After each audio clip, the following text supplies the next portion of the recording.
dengan next questions. Okay.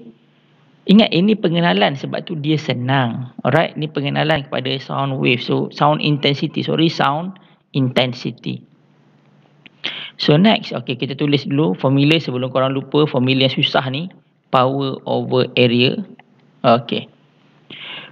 A point source in spherical wave in 3D. The power emitted by the sources is 0.5.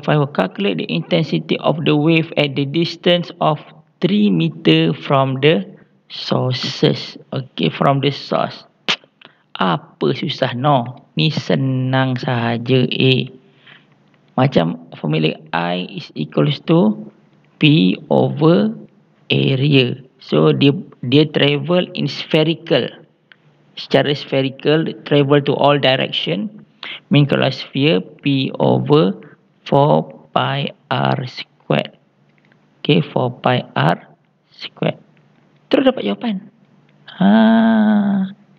Kan senang saja dia punya kata radius dia berapa ni? 3 meter. Alright. B. The amplitude at distance 5 meter from the source if the amplitude of this wave at the distance of 3 meter from the source is 2 centimeter. Alright, so dekat sini kan korang belum belajar lagi equation of intensity dengan amplitude. Memang tak ada dalam syllabus, tapi kita ada relationship tadi. I is directly proportional with the A squared. Inilah kelebihan ratio method yang aku ajar sebelum ni. Kan? Sebab apa? Ratio method dia tak perlukan equation. Cukup kau ada relationship, kau boleh selesaikan soalan. Okay? Macam mana cara dia?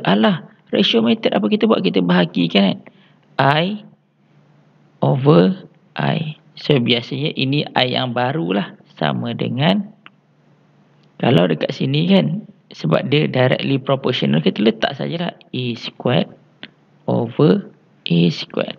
Okay, ini yang baru atas. Kita bahagikan sahaja. So, kita terus masukkan nilai.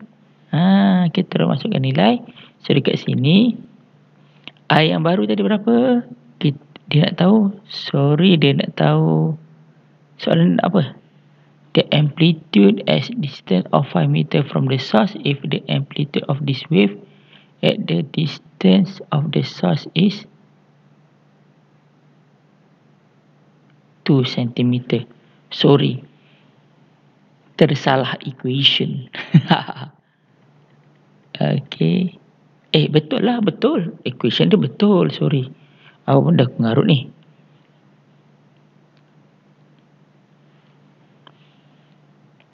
So, kelebihan ratio method tadi, kan, kita tak kisah. Okay, so equation aku tulis balik. Aku ada redo tak? Ada redo. Penat lah kalau aku nak tulis balik. Okay. So, kan, kat sini kita nak amplitude sebenarnya. Kita nak amplitude, ini amplitude yang baru. Ini amplitude yang baru. Okay, kita balikkan benda ni. Amplitude yang baru kuasa 2 bahagi dengan amplitude kuasa 2 ini yang lama sama dengan I. Kan? Intensity tadi apa formula dia? P over area kan? Ini 4 pi r squared. Ini yang baru. Over dengan P over 4 pi r squared. Ini yang lama. Nampak? So, kita buat apa? Kita potong benda yang sama. 4 potong. So, kita dapat R squared over R squared. 1 over R squared over 1 over R squared. Aku tulislah, nanti korang pening pula. So, dapat 1 over R prime squared over 1 over R squared. So, selesaikan. Nanti kau akan dapat R squared over R prime squared. Nampak di situ? So, sekarang kita nak cari A prime. So, kita gantikan saja. Kan? So, ini kuasa 2 kita pun boleh potong ni sebab dia ada kiri dan kanan. Kan kita boleh potong. Punca kuasa kan. Samalah dia akan hilang. So, A yang baru sama dengan R over R prime darab dengan A. So, kita masukkan nilai dia tadi.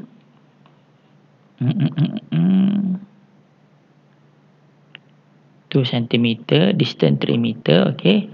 So, kita akan dapat 3 over 5 darab dengan 2. So, dapat jawapan. Simple tak? Ni kelebihan ratio method. Dia tak perlukan full equation. Cukup korang ada relationship. So, macam sebelum ni aku pernah cerita, untuk jawab soalan comparison ni ada macam-macam cara. Kan, korang boleh guna calculation method. Okay, korang boleh calculation method, kena ada value, kena ada equation. Okay, itulah cara yang korang selalu buat calculation method. Masalahnya adalah kalau katakan korang ada tak cukup equation, tak cukup value, tak boleh buat. Kan, satu lagi adalah comparison method. Kan, buat comparison method kan, compare A, B kan. Itu cara yang kurang praktikal. Alright. So, sebab cara tu dia lebih kurang macam, dia macam tak ada jalan kerja. Okay, kau macam mengagak apa yang berlaku. Tapi ratio method ni, dia sangat-sangat powerful. Right? Macam ni lah kegunaan dia. So, aku harap by this time, kan, aku harap sangat korang dah mahir macam mana nak buat ratio method. Aku tak nak paksa korang belajar ratio method sebab dia memang tak ada dalam syllabus. Tapi dia adalah very powerful tools bila korang disuruh buat comparison between two value relationship. Soalan relationship between two value, two situation. Okay. So, go on. Siapa-siapa yang tak mahir, yang macam tak ada idea, what is ratio method, boleh refer. Okay. Tutorial question, tutorial 3, 4, 5 and 7. Okay. Even kalau tak silap aku dekat tutorial 1 sekalipun aku dah pernah cakap tentang ratio method. Okay. Ratio method. Okay. Tak tahu betul macam mana aku stresskan benda ni. So, nampak dia penting kan. Dia sangat-sangat berguna. Okay, so aku rasa itu sahaja kan. Untuk pengenalan bagi sound intensity, dia memang tak banyak. 2 soalan sahaja dalam tutorial korang. Sebab nak tanya banyak macam mana pun, equation dia cuma I is equal to P over A. So, cuma yang aku nak stresskan kat sini, selalu orang bermasalah tentang area ni. Sebab area ni adalah common knowledge, dia adalah spherical area, iaitu 4 pi r square. Okay, area adalah spherical. Because of what? Kalau tanya kenapa area dia spherical? Because sound travel in all direction. Okay, in all direction. Bukan circle, tapi spherical. Alright, so that's all for today. Terima kasih semua. Assalamualaikum warahmatullahi wabarakatuh.